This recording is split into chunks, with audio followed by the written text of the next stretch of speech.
अभिभावक भाइयों, और जब भी आता जाता हूँ तो Swami Vivekananda government model school दिख जाता है। सैकड़ों बार गया हुआ है यहाँ पर, लेकिन मैं कभी आने का मौका नहीं मिला। लेकिन आज इस वार्षिक कार्यक्रम में प्रिंसिपल साहब ने और यहाँ के स्टाफ ने मुझे बुलाया, उसके लिए समूचे विद्यालय परिवार को बहुत बहुत आभार प्रदर्शन करना चाहता हूँ, धन्यवाद देना चाहता हूँ।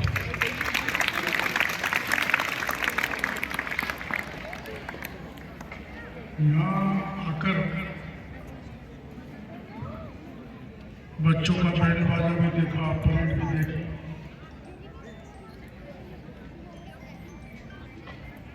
उससे पता लगा कि यहाँ पर अच्छा पढ़ाई का माहौल है और आप होनहार भारत के भावी निर्माता बनकर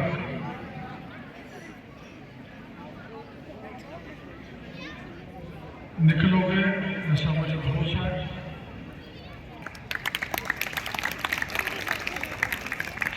माँ बाप आपको जिस विश्वास और आशा के साथ यहाँ पर पढ़ाते हैं, उस पर आपको खरा उतरने की जरूरत है।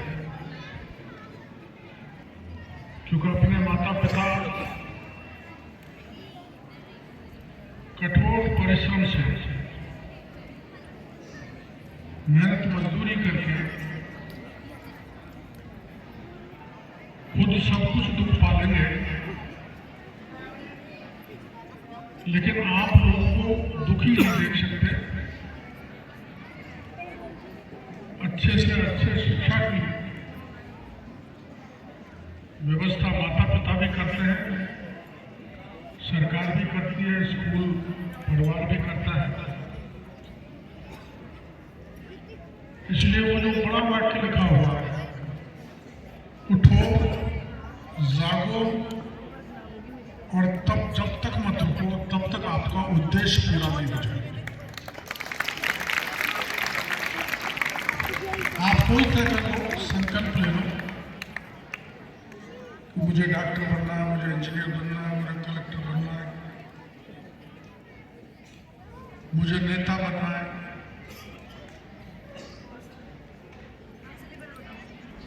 पर नेता आज का नेता है,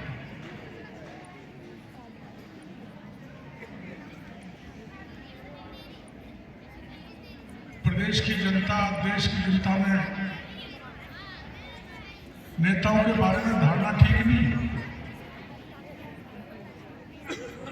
क्योंकि राजनीति को हम लोगों ने धंधा बना लिया। ये जो बत्तीलाल जी उदाहरण दे रहे थे शिवाजी महाराज का, सुभाष चंद्र बोस का, सरदार वल्लभ भाई पटेल का, उन्होंने राजनीति को धंधा नहीं बनाया था।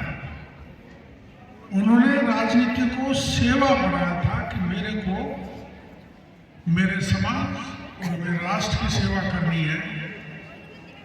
इसलिए आज तक कोई नहीं बता सकता कि राष्ट्र की सेवा करते करते हमारा महापुरुष सुभाष चंद्र बोस कहाँ गायब हो गया, कहीं इतिहास में इस बात का पता नहीं है। वहां तक आपको चलना पड़ेगा। देश के लिए, समाज के लिए, अपने लिए, अपने परिवार के लिए तो हर कोई जीता है,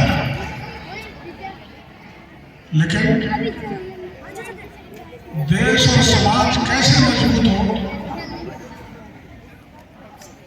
उसके लिए शिक्षा देना, शिक्षित होना और समाज और देश को हम कैसे आगे ले जाए, ऐसा पढ़ लिख के आपको तैयार होना है। आपकी मॉडल स्कूल का नाम स्वामी विवेकानंद है। बेटी बैठ जाओ तो बच्चों को बताओ। आपने कभी इस बात पर विचार किया कि स्कूल का नाम स्वामी विवेकानंद क्यों है?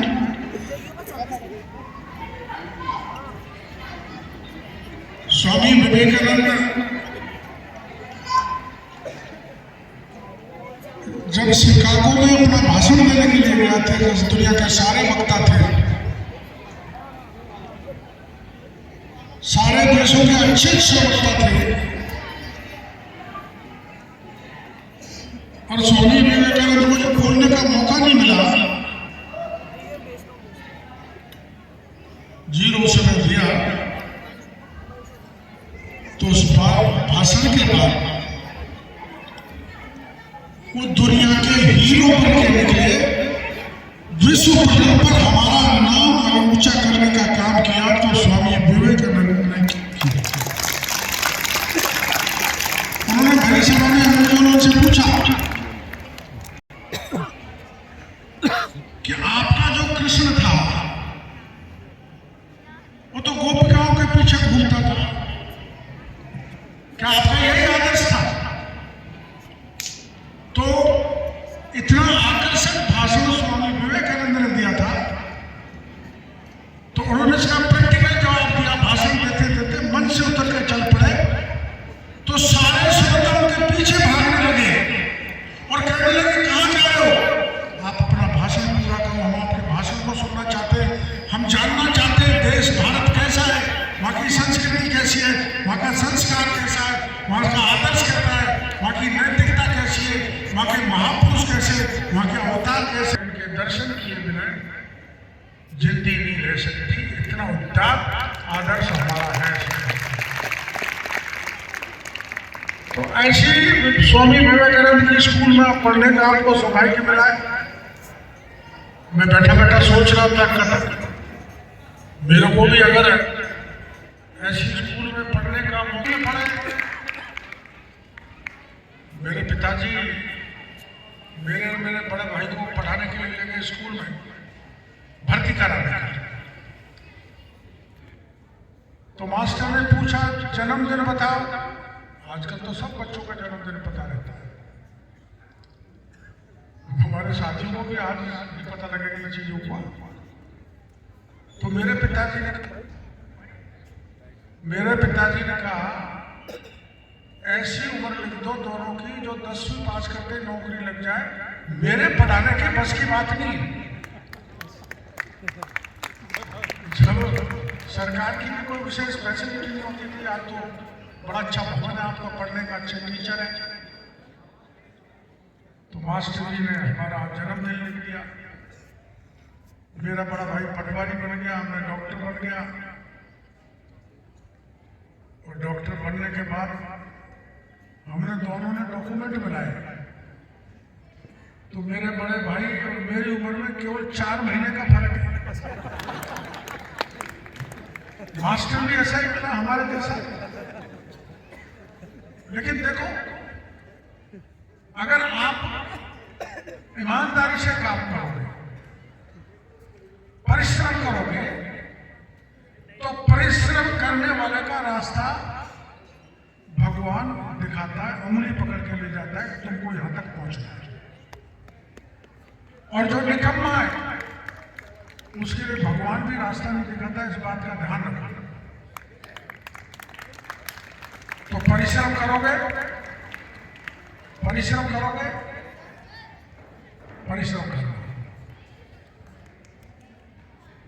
परिश्रम के बराबर पुरुषार्थ का, मेहनत का, उसके आगे और कोई चीज टिक नहीं पाती। इसलिए आप जम के जच के मेहनत करो, पढ़ो। हमारे जमाने में तो लाइट नहीं हुआ करती थी, हम तो तेल के दिए को जला के उसमें पढ़ते थे, और उसमें भी पढ़ के डॉक्टर बन गए। अब डॉक्टर बन के नवज पकड़ के स्टेथोस्कोप लेके इलाज तो मरीजों का करना था, लेकिन राजनीति के दलदल में चले क्योंकि इमरजेंसी में हमको जेल में डाल दिया था, याद है अभी, वो अलग कहानी है, उसमें बहुत समय लगेगा। मारा पीटा दान छात्र जीवन में, तो हमारा मन बिगड़ गया। हम देश और समाज के लिए काम कर रहे हैं, हमको क्यों मारती है पुलिस, क्यों पीटती है? लेकिन हम उससे घबराए नहीं, सतत पढ़ाई करते रहे। जितना जैसा हमारे बत्तीलाल जी बता रहे थे, मैं उतना बड़ा आदमी तो नहीं हूं। बच्चियों ने भी डांस करके गाया था ना, आगो राज के रोड़िया। देखो, पांडवों को 12 साल का वनवास हुआ था नहीं तो बड़ा हुआ, और भगवान राम को 14 साल का। मैं 2003 में मंत्री बना था, अब 2023 में बना, 20 साल का वनवास काटने के बाद मैं मंत्री बन गया। लेकिन मंत्री बन जाना, एमएलए बन जाना, कम से कम मेरे जैसे व्यक्ति के लिए संतुष्टपूर्ण घटना नहीं।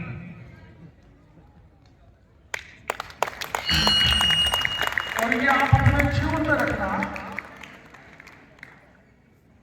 कि संतुष्ट मत हो जाना। पटवारी बन गया, एसडीएम बन गया ना, अगर आपके जीवन में ये हो गया, पद पाके कोई मास्टर बन जाए, कोई हेडमास्टर बन जाए, कोई प्रिंसिपल बन जाए, तो वो ऐसी कोशिश करे कि वो उसको राष्ट्रपति पदक मिले, पद्म भूषण मिले, पद्म विभूषण मिले, भारत रत्न मिले। ऐसी कोशिश अपने जीवन में करनी चाहिए और ईमानदारी से करनी चाहिए।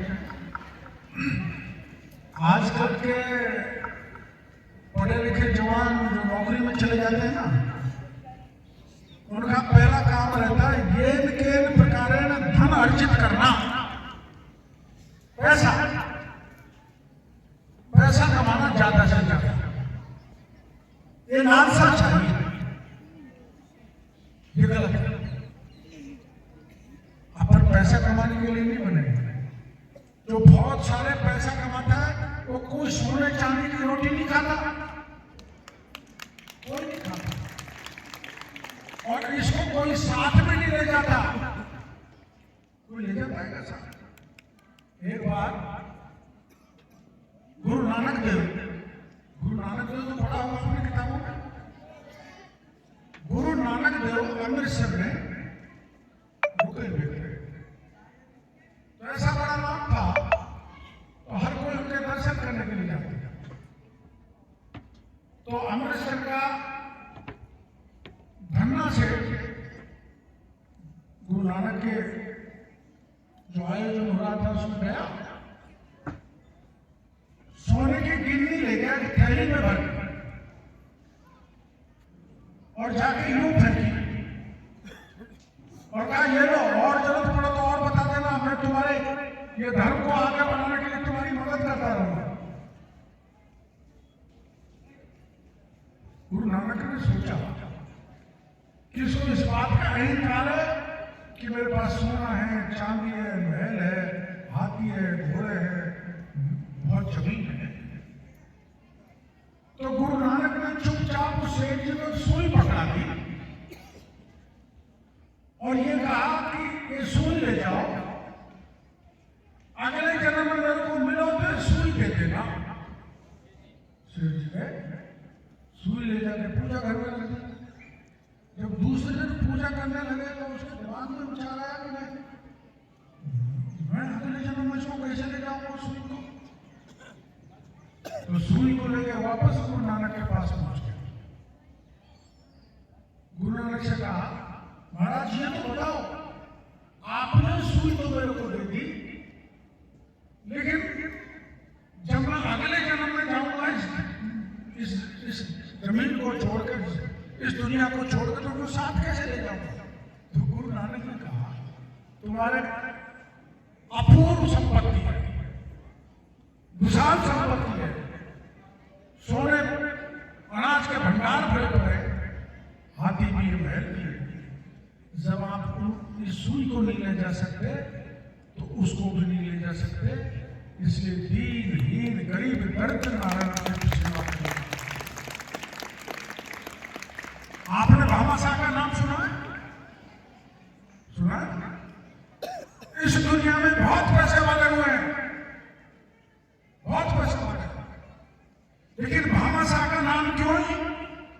भामाशाह का नाम इसलिए मेरी बेटियों कि जब राणा प्रताप को अकबर से युद्ध लड़ने की जरूरत पड़ी तो हथियारों की आवश्यकता थी, फौज की आवश्यकता थी, फौज के खाने की आवश्यकता थी। तो उस भामाशाह ने अपना सारा धन संपत्ति राणा प्रताप को भेंट कर डाली और युद्ध जीत के इसके कारण राणा प्रताप इसलिए जब तक घर दिए जब तक भामाशाह का नाम। अभी नाम बोल रहे थे लोग, हमारी पार्षद बैठी है मंजू जी, भामाशाह। तो भामाशाह का नाम नहीं मिल सकता, अडानी अंबानी का नाम मिल सकता है, टाटा बिरला का नाम मिल सकता है, लेकिन भामाशाह का नाम नहीं मिल सकता। इसलिए जो भी कुछ बनो, जो भी कुछ बनो, जो बनना चाहते हो, संकल्प लो, फौलादी इरादा होना चाहिए। विपदाएं आएंगी, आफत आएगी, परेशानी आएगी, पैसे की कमी भी आएगी, बरसात भी आएगी, ओले भी पड़ेंगे, ठंड भी लगेगी, गर्मी भी लगेगी। हम तो गर्मी में जब स्कूल पढ़ने जाते थे ना, तो हर बार चप्पल नहीं होती,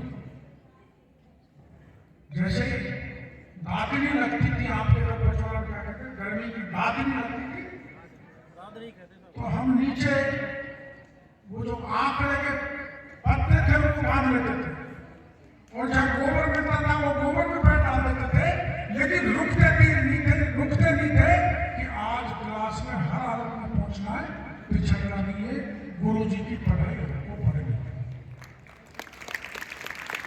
मैं भी प्रिंसिपल साहब से पूछ रहा था कि बच्चे कैसे आते हैं,